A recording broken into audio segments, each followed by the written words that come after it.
Hi guys. Hello. How you going? Thank you for joining us in 1700. Thanks for having us. Thank you.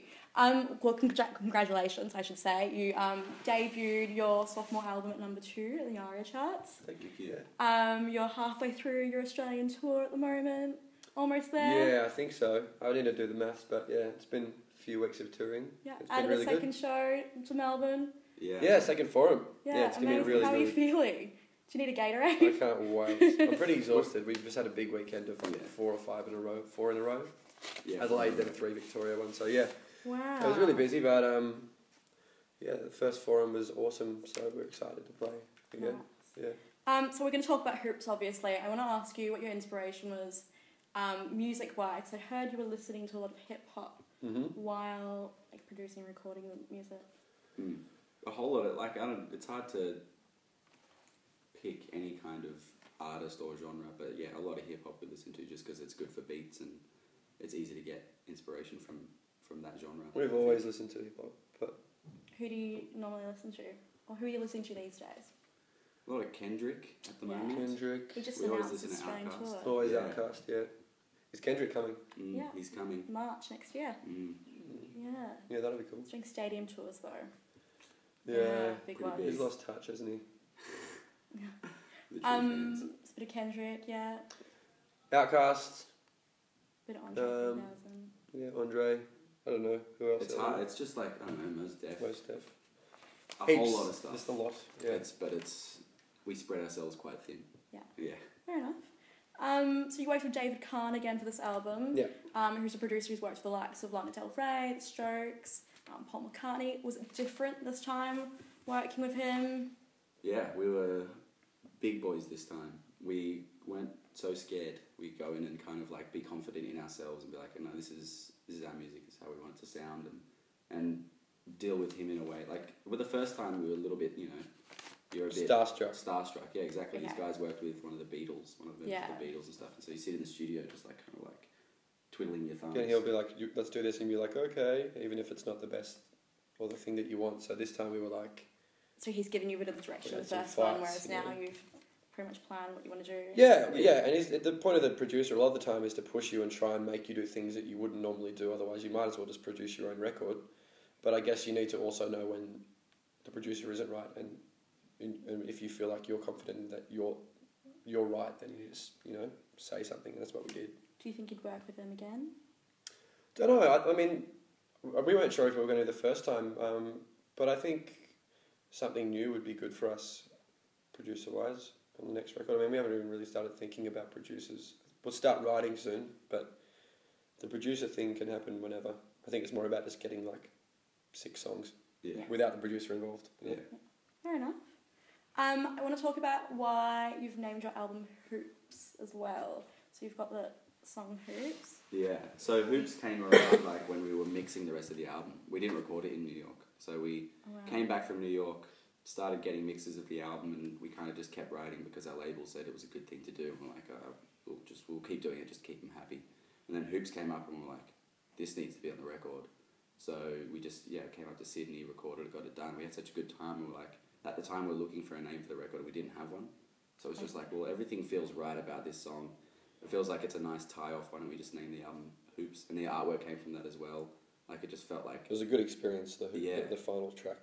Just with the little thing, the hands and the artwork. Yeah, just over beers at lunch, we were like, that would work too. Yeah. And then it's just like, it was a nice experience to the whole thing. Like, it can be stressful at times, but to end it like that, where everything just comes together, was just like, all right, we got to name it. And the producer was super chilled as well, just like super duper chilled. Yeah, Eric J.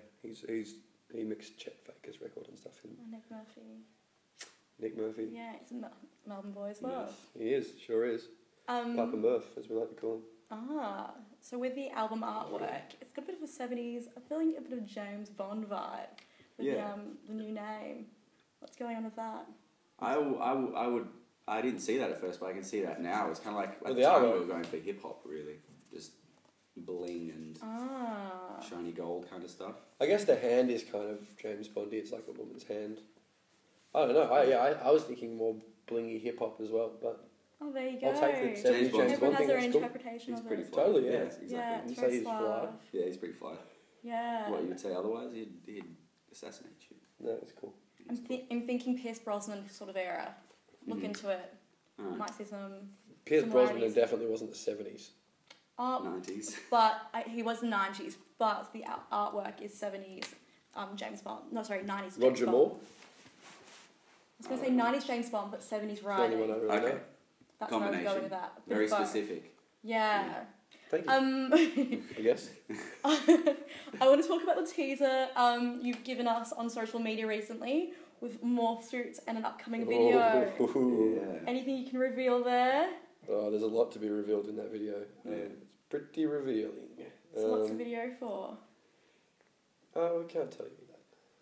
Not too soon? A song. I don't know if we can or can't tell you, but we probably can't. Usually when you think you can't, you definitely can't. Yeah, it's like it's better not to say anything. Yeah. Not get in trouble. It's gonna be the next single on the record. It's just that it'd be the one that would probably be played on Triple J next or whatever, and yeah, it's an interesting video. It's pushing a lot of boundaries, and I think it's gonna be really good. Are you working with the same people with this video? No, we've never worked with this guy. His name's Prad. We've never worked with him before. He's really lovely though, and I think it's gonna be pretty artistic, and it's gonna shock a lot of people too. In a good way. I think there you have it. It's going to shock people, everyone. Yeah, it shocked me when I was shooting it yesterday. Oh, all But right. it's a bit shocking, but it's good. So I have a few confessions for you guys. First one is not that funny, but I saw you guys at Falls a few years ago down at Lawn. Yeah, cool. Great show, by the way. And I think it was New Year's Eve, a couple of hours before the countdown, so it was quite mellow. What's different now that you're touring between festivals and your intimate gigs? I mean, we haven't done that many festivals recently. We did Splendour. Yeah. Comparing Splendour to our intimate gigs, they're very different. Splendour was it was the biggest crowd we ever had. I think it looked to me like 15 or 20,000 people, whereas our show's, the biggest one on this tour is 2,500 people, I think. So there's a massive difference in energy. Wow. But but show by show, it's really different too, because we might play the Enmore in Sydney, which is the 2,500 people one, and then we might go and play at Lawn, as we're just talking about, in front of 600 people, and it's totally different experiences. You know. Do you think you have to adjust your sound according to festival work? Not sound, no. I'm trying not to adjust my performance either. I think we're trying to perform exactly the same way. I think, so far the smaller shows can even be more of a performance or just more intimate, because Sam's been jumping into the crowd, and then even Zach is jumping in the crowd while he plays guitar and stuff just because he can. It's like you can't do that at a festival. We might as well give the people who come to this small show something. It's not like intimate in the way that you different. see an acoustic set. It's more interactive, Sweaty in your face. Yeah.